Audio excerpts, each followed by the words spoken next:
അസ്സലാമു അലൈക്കും വറഹ്മത്തുള്ളാഹി. അൽഹംദുലില്ലാഹി റബ്ബിൽ ആലമീൻ വസ്സലാത്തു വസ്സലാമു അലാ റസൂലിഹിൽ അമീൻ വഅലാ ആലിഹി വസഹ്ബിഹി അജ്മഈൻ. അമ്മാ ബഅദ്. അഊദു ബില്ലാഹി മിനശ് ശൈത്വാനിർ റജീം. യാ അയ്യുഹല്ലദീന ആമനു തഖുല്ലാഹ വഖൂലു ഖൗലൻ സദീദാ യുസ്ലിഹ് ലക്കും അഅമാലക്കും വയഗ്ഫിർ ലക്കും ദുനൂബക്കും വമൻ യുതിഇല്ലാഹ വറസൂലഹു ഫഖദ് ഫാസ ഫൗസൻ അളീമാ. ബിസ്മില്ലാഹിർ റഹ്മാനിർ റഹീം. അയഹ്സബുൽ ഇൻസാനു അൻ യുത്രക സുദാ. ബഹുമാന്യരായ വിദ്യാർത്ഥിനികളെ, ലോകത്തിൻ്റെ വിവിധ ഭാഗങ്ങളിൽ ഈ സന്ദേശം എത്തിക്കൊണ്ടിരിക്കുന്നു എന്ന് ബോധ്യമാകുന്ന നാം വളരെ സുപ്രധാനമായ ഒരു ഒത്തുചേരലാണ് ആദ്യമായി പ്രോഫ്കോൺ കേരളത്തിന് പുറത്ത് നടക്കുമ്പോൾ നാം ആഗ്രഹിക്കുന്നതും പ്രതീക്ഷിക്കുന്നതും. ഇന്നത്തെ സമാപന ദിവസം, സമാപന സമയം മറ്റൊരർത്ഥത്തിൽ പ്രോഫ്കോണിൻ്റെ പ്രൗഢമായ തുടക്കത്തിൽ അല്പം ചില ചിന്തകൾ മാത്രം നമ്മുടെ മനസ്സുകളിലേക്ക് നൽകുവാനാണ് ഞാൻ ഉദ്ദേശിക്കുന്നത്. എന്താണ് ലക്ഷ്യം? ഈ പഠനത്തിൻ്റെ ലക്ഷ്യം എന്താണ്? എവിടെ എത്തണമെന്ന ആഗ്രഹം എന്ന് ചോദിച്ചാൽ പെട്ടെന്ന് മനസ്സിലേക്ക് വരിക സമ്പത്തുണ്ടാകണം, അത്യാവശ്യം ഒരു വലിയ ജോലി കിട്ടണം, വീട് വേണം, വാഹനം വേണം, മക്കളുണ്ടാകണം, പ്രശസ്തി ഉണ്ടാകണം. ഇങ്ങനെ ഈ ലിസ്റ്റ് ഒരു പക്ഷേ ഇനിയും നമുക്ക് വിപുലീകരിക്കാൻ കഴിയും. നമ്മൾ എങ്ങനെ പരിശോധിച്ചാലും ഇത്തരം ചില കാര്യങ്ങളാണ് ഒരു ലിസ്റ്റായി നമ്മുടെ മനസ്സിലേക്ക് വരിക. നമ്മുടെ കയ്യിൽ സമ്പത്ത് വേണം, നമുക്ക് നല്ല വീട് വേണം, നമുക്ക് നല്ല വാഹനം വേണം, നമുക്ക് നല്ല പ്രശസ്തി വേണം, ഇങ്ങനെയുള്ള ഒട്ടേറെ കാര്യങ്ങൾ. ഇതെല്ലാം ലഭിച്ചു എന്ന് കരുതുക, അത് നിലനിൽക്കുമോ? അവിടെയാണ് പല വിഷയങ്ങൾ, നേരത്തെ ഇവിടെ അവതരിപ്പിച്ച വിഷയങ്ങളിലെല്ലാം ഒരുപക്ഷെ മറുവാദം പറയാൻ അതിന് പ്രസക്തിയില്ലെങ്കിലും ഒരുപക്ഷെ സാധിച്ചേക്കും. എന്നാൽ ലോകത്ത് തർക്കമില്ലാത്ത ഒരു വിഷയം, വാദപ്രതിവാദം ആവശ്യമില്ലാത്തൊരു വിഷയമുണ്ട്, അതാണ് മരണം. കുല്ലു നഫ്സിൻ ദാഇഖത്തുൽ മൗത്ത്. ഓരോ ആത്മാവും മരണത്തിൻ്റെ രുചി ആസ്വദിക്കുക തന്നെ ചെയ്യും. ഇല്ല, മരിക്കില്ല എന്ന് പറയാൻ ഈ ലോകത്ത് ഒരാൾക്കും സാധ്യമല്ല. അപ്പോൾ നാം നേരത്തെ പറഞ്ഞ കാര്യങ്ങളെല്ലാം നമുക്ക് കിട്ടിയെന്ന് കരുതുക. എങ്കിൽ നമ്മൾ മരിക്കുമ്പോൾ നമ്മുടെ സമ്പത്ത് മരിക്കില്ല, നമ്മൾ മരിക്കുമ്പോൾ നമ്മുടെ വീട് തകർന്ന് വീടില്ല, നമ്മൾ മരിക്കുമ്പോൾ നമ്മുടെ വാഹനം ഇല്ലാതാകുന്നില്ല, അതെല്ലാം അവിടെയുണ്ട്. അപ്പോൾ നമ്മൾ ഈ ലോകത്ത് നിന്ന് പിന്മാറുമ്പോൾ ഇവിടെയുള്ള ഈ സംവിധാനങ്ങളെല്ലാം മറ്റുള്ളവർ വീതിച്ചെടുത്ത് ഒരു പക്ഷേ നമ്മൾ നടത്തിയ കച്ചവടത്തെക്കാളും വലിയ കച്ചവടമായി, വലിയ സംരംഭമായി അത് മാറിയേക്കാം. അപ്പോൾ എന്തോ ഒരു പ്രശ്നം അവിടെ ഇല്ലേ? നമ്മൾ ഇവിടുന്ന് സമ്പാദിക്കുന്നതൊന്നും സ്ഥിരമായി നമുക്ക് ആസ്വദിക്കാൻ കഴിയില്ലെന്ന് സ്വന്തം മണിമാളികയുടെ മുമ്പിൽ മയ്യത്തിൽ നമ്മുടെ പ്രിയപ്പെട്ടവർ കിടക്കുമ്പോൾ ഇതൊന്നും കൊണ്ടുപോകാൻ നമുക്ക് സാധ്യമല്ല എന്ന് നമുക്ക് ബോധ്യമാകുന്നു. എങ്കിൽ ചില സുപ്രധാനമായ ചിന്തകൾക്ക് പ്രസക്തിയുണ്ട്. വിശുദ്ധ ഖുർആൻ സൂറത്ത് ഖിയാമയിൽ നമ്മോട് പറയുന്നു, അയഹ്സബുൽ ഇൻസാനു അൻ യുത്രക സുദാ. മനുഷ്യൻ വിചാരിക്കുന്നുവോ അവൻ വെറുതെ അങ്ങ് വിട്ടേക്കപ്പെടുമെന്ന്? ഒന്നുമില്ലാതെ ഈ ലോകത്തേക്ക് വന്നങ്ങ് പോയി കളയാം എന്ന് മനുഷ്യൻ വിചാരിക്കുന്നുണ്ടോ? അലം യകുൻ നുത്ഫതം മിൻ മനിയ്യിൻ യുംനാ. അവൻ സ്രവിക്കപ്പെടുന്ന ശുക്ലത്തിൽ നിന്നുള്ള ഒരു കണികയായിരുന്നില്ലേ? അറപ്പ് തോന്നുന്ന ഒരു കണികയായിരുന്നില്ലേ അവൻ? യാഥാർത്ഥ്യം, ലോകത്തുള്ള യാഥാർത്ഥ്യം വിശുദ്ധ ഖുർആൻ നമ്മോട് പറയുകയാണ്. സുമ്മ കാന അലഖതൻ ഫഖലഖ ഫസവ്വ. പിന്നെ അവൻ ഭ്രൂണമായി, എന്നിട്ട് അല്ലാഹു സുബ്ഹാനഹു വ തആല അവനെ സൃഷ്ടിച്ചു, സംവിധാനിച്ചു. നമ്മൾ ഭ്രൂണശാസ്ത്രം പഠിക്കുമ്പോൾ നമ്മുടെ മനസ്സിലേക്ക് വരുന്ന, നമ്മുടെ ആ പഠനത്തിലേക്ക് വരുന്ന കാര്യങ്ങൾ അങ്ങനെ തന്നെ വിശുദ്ധ ഖുർആൻ മറ്റു സ്ഥലങ്ങളിലും 23-ാം അധ്യായത്തിലടക്കം വിശദീകരിക്കുന്നു. ഫജഅല മിൻഹു സൗജൈനി الذكر والانثى, അങ്ങനെ അതിൽ നിന്നും ആണും പെണ്ണുമാകുന്ന 2 ഇണകളെ അവൻ ഉണ്ടാക്കി. അപ്പോൾ ഞാനും നിങ്ങളും ഈ ലോകത്തേക്ക് വന്ന കാര്യം വളരെ ചെറിയ ചുരുങ്ങിയ ആയത്തുകളിലൂടെ ബോധ്യപ്പെടുത്തിയതിനു ശേഷം റബ്ബ് സുബ്ഹാനഹു വ തആല ചോദിക്കുന്നു, അലൈസ ദാലിക ബിഖാദിരിൻ അലാ അൻ യുഹ്യിയൽ മൗത, അങ്ങനെയുള്ളവൻ മരിച്ചവരെ ജീവിപ്പിക്കുവാൻ കഴിവുള്ളവനല്ലേ? ഹൽ അതാ അലൽ ഇൻസാനി ഹീനും മിനദ് ദഹ്രി ലം യകുൻ ശൈഅൻ മദ്കൂറ. ഇന്ന് വെള്ളിയാഴ്ചയാണ്. വെള്ളിയാഴ്ച രാവിലകളിൽ നബി കരീം സല്ലല്ലാഹു അലൈഹി വസല്ലം സുബ്ഹ് നമസ്കാരത്തിൽ പാരായണം ചെയ്ത ഒരധ്യായമാണ് സൂറത്തുൽ ഇൻസാൻ. അതിന്റെ തുടക്കം തന്നെ ഞാനും നിങ്ങളും പ്രസ്താവ്യയോഗ്യമല്ലാത്ത ഒരവസ്ഥ നമ്മുടെ മേൽ കഴിഞ്ഞു പോയിട്ടില്ലയോ? 100 കൊല്ലങ്ങൾക്ക് മുമ്പ് ഞാനും നിങ്ങളും എവിടെയായിരുന്നു?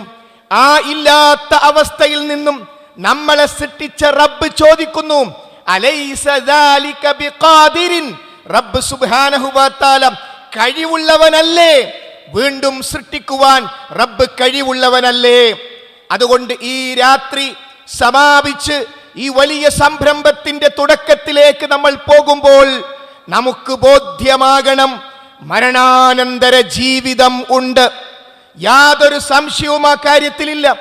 വിശുദ്ധ ഖുർആൻ ഒട്ടേറെ സ്ഥലങ്ങളിൽ നമുക്കത് പഠിപ്പിച്ചു തരുന്നു. ഉദാഹരണമായി വിശുദ്ധ ഖുർആൻ 75-ാമത്തെ അധ്യായം 3-ാമത്തെ ആയത്തിൽ നമുക്ക് കാണാം, അയഹ്സബുൽ ഇൻസാനു അല്ലൻ നജ്മഅ ഇളാമ. റബ്ബ് സുബ്ഹാനഹു വ തആല പറയുന്നു, അവൻ വിചാരിക്കുന്നുവോ നാം അവന്റെ എല്ലുകളെ ഒരുമിച്ച് കൂട്ടുകയില്ലെന്ന്? മനുഷ്യൻ മരണപ്പെട്ട് എല്ലുകളെല്ലാം വേർപെട്ടതിന് ശേഷം അത് രണ്ടാമതും ഒരുമിച്ച് കൂട്ടാൻ പടച്ചവന് കഴിയില്ല എന്നാണോ നിങ്ങൾ വിചാരിക്കുന്നത്? ബലാ ഖാദിരീന അലാ അൻ നുസവ്വിയ ബനാന. അതെ, അവൻ അവന്റെ വിരൽ തുമ്പുകളെപ്പോലും ശരിപ്പെടുത്താൻ കഴിവുള്ളവനായിരിക്കെ അല്ലാഹു സുബ്ഹാനഹു വ തആല 75-ാം അധ്യായത്തിലെ 4-ാമത്തെ ആയത്തിൽ പഠിപ്പിക്കുന്നു, അതെ, ഒപ്പുകൾക്ക് എന്ത് കൃത്രിമത്വവും കാണിച്ചേക്കാം, പക്ഷേ വിരലൊപ്പ് വെച്ചാൽ ആ വിരൽ തുമ്പ് അതിനെ റബ്ബ് ശരിപ്പെടുത്തിയില്ലയോ എന്ന് ചോദിക്കുന്നത് ആരാണ്? ഈ പഠനങ്ങളൊന്നും നടക്കാത്ത കാലഘട്ടത്തിൽ മഹാനായ നബി കരീം സല്ലല്ലാഹു അലൈഹി വസല്ലം എന്ന നിരക്ഷരനായി റബ്ബ് വളർത്തിക്കൊണ്ടുവന്ന ആ പ്രവാചകന്റെ നാവിലൂടെയാണ് വിരൽ തുമ്പുകളെ ശരിപ്പെടുത്താൻ നാം കഴിവുള്ളവനല്ലേ എന്ന് ചോദിക്കുന്നത്. ആ വിരൽ തുമ്പിനെ കുറിച്ച് മാത്രം പഠിച്ചാൽ മരണാനന്തര ജീവിതത്തെ ബോധ്യമാകാൻ, പരലോകത്തെ ബോധ്യമാകാൻ, പ്രവാചകന്റെ സത്യതയെ ബോധ്യമാകാൻ, ഇസ്ലാമിന്റെ സത്യതയെ ബോധ്യമാകാൻ നമുക്ക് സാധിക്കും. അതുകൊണ്ട് ഒരു മുഖകുര മാത്രം വലിയ വിശാലമായ അർത്ഥത്തിൽ അല്ലാഹു സുബ്ഹാനഹു വ തആല മരണാനന്തര ജീവിതത്തെ നമുക്ക് ബോധ്യപ്പെടുത്തി തരുന്നു. ആ മരണാനന്തര ജീവിതം ഉണ്ടെങ്കിൽ നാം നേരത്തെ പറഞ്ഞ സമ്പത്ത് ഇവിടെ വെച്ച് അവസാനിക്കുന്നുവെങ്കിലും ആ സമ്പത്തിനോടുള്ള നമ്മുടെ നിലപാട് ശരിയാണെങ്കിൽ, കൃത്യമാണെങ്കിൽ, നിത്യമായ സൗഖ്യം മരണത്തോടുകൂടി നമുക്ക് ലഭ്യമാകും. അതുകൊണ്ട് അവസാനിക്കാത്ത ജീവിതമാണിത്. അടുത്ത ജീവിതത്തിലേക്കുള്ള പ്രയാണമാണ് മരണത്തോടുകൂടി സംഭവിക്കുന്നത് എന്ന് നമുക്ക് നമ്മെ ബോധ്യപ്പെടുത്താൻ സാധിക്കേണ്ടതുണ്ട്. അതിനെന്ത് വേണം?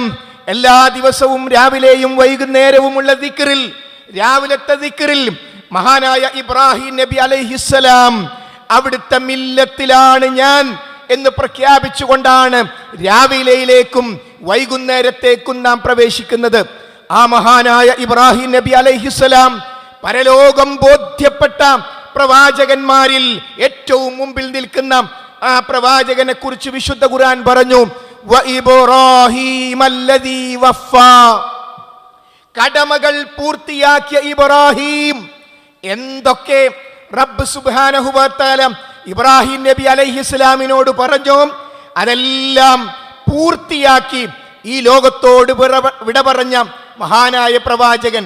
അതുകൊണ്ട് നമുക്ക് സന്തോഷത്തോടുകൂടി ഒരു നിലപാടിലേക്ക് പ്രവേശിക്കാം. ഇസ്ലാം ഒരു സന്തോഷത്തിനും എതിരല്ല. നബി കരീം സല്ലല്ലാഹു അലൈഹി വസല്ലം അവിടുത്തെ ഭാര്യമാർക്ക് വേണ്ടി ടൂറ് പോകാൻ വേണ്ടി വാഹനങ്ങൾ ഏർപ്പാട് ചെയ്ത രംഗം നമുക്ക് കാണാൻ സാധിക്കും ഹദീസുകളിൽ. ഒന്ന് പുറത്തു പോയി വരാം. ഇസ്ലാം ടൂറിനെതിരല്ല. പ്രവാചകൻ തന്റെ ഭാര്യമാരെ അടക്കം പുറത്തേക്ക് കൊണ്ടുപോയിട്ടുണ്ട്.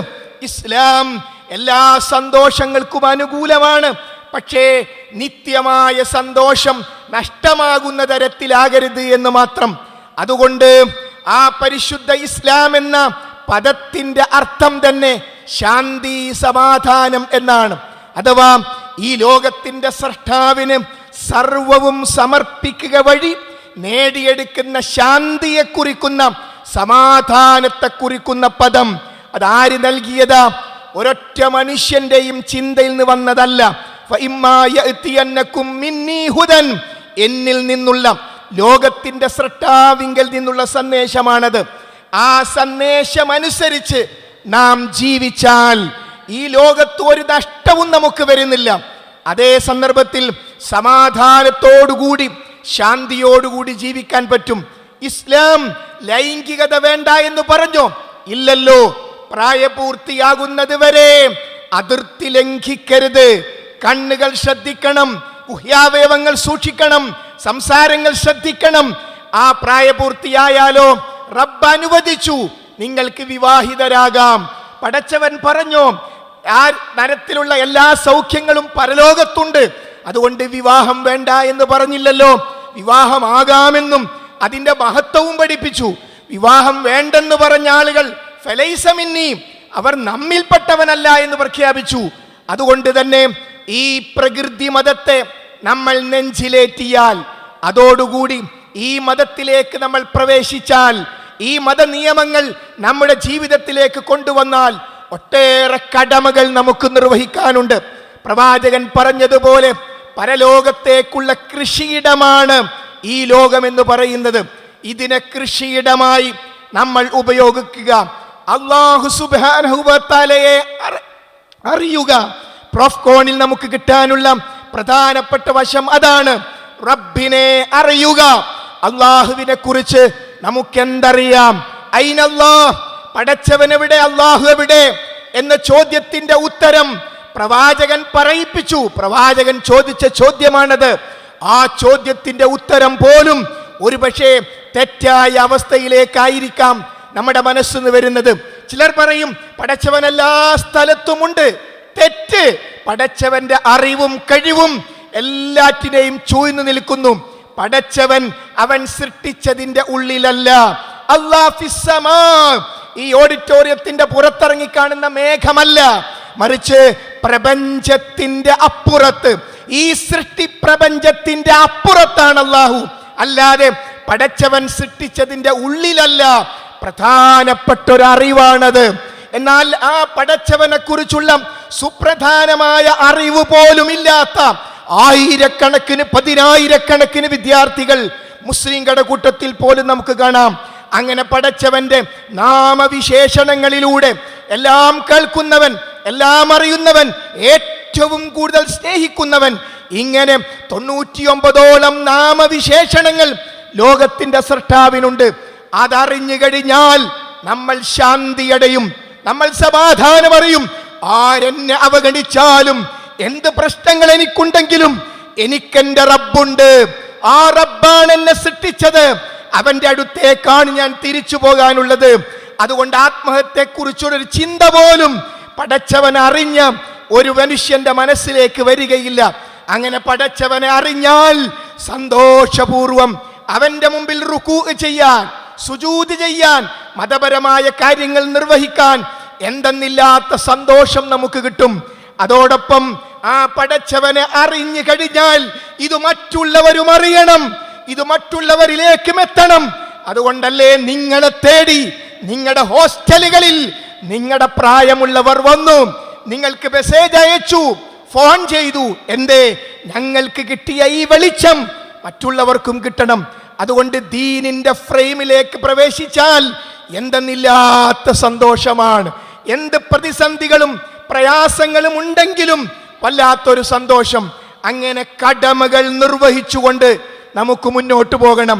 നമ്മോടുള്ള കടമകളുണ്ട്, മാതാപിതാക്കളോടുള്ള കടമകളുണ്ട്, നമ്മുടെ മക്കളോടുള്ള, അതേപോലെ തന്നെ സുഹൃത്തുക്കളോടുള്ള, നാടിനോടുള്ള എല്ലാ തരത്തിലുള്ള കടമകളും നമുക്കുണ്ട്.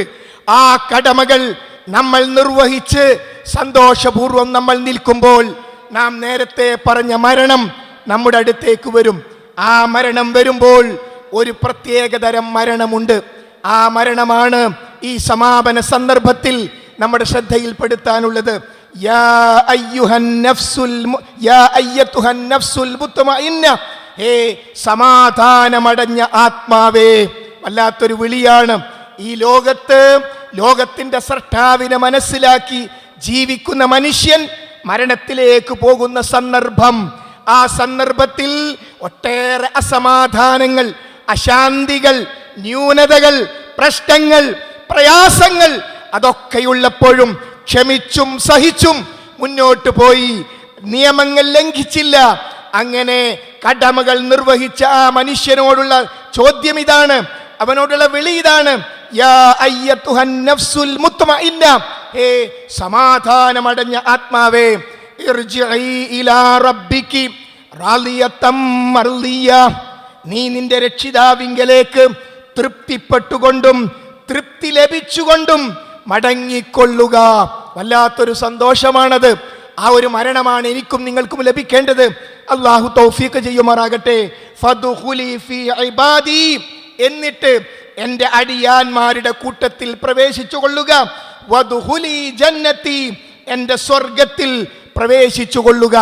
സഹോദരന്മാരെ, സഹോദരിമാരെ, നമ്മുടെ ജീവിതത്തിൽ ഇത്രയും വയസ്സ് വരെ ജീവിച്ചു ചേർത്ത ജീവിതത്തിലേക്ക് തിരിഞ്ഞു നോക്കുമ്പോൾ നമുക്ക് വിഷമമാണോ പ്രയാസമാണോ ഉള്ളത്?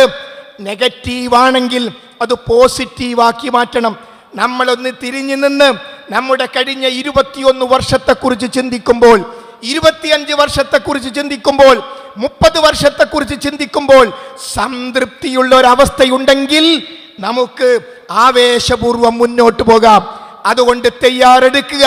ഞാൻ എത്തിപ്പെട്ട പ്രോഫ്കോൺ, അൽഹംദുലില്ലാഹ്, ഇനിയുള്ള മണിക്കൂറുകൾ ഞാൻ മൊബൈലും അനുബന്ധമായ കാര്യങ്ങളും അല്പം റെസ്റ്റ് കൊടുക്കാൻ തീരുമാനിച്ചിരിക്കുന്നു.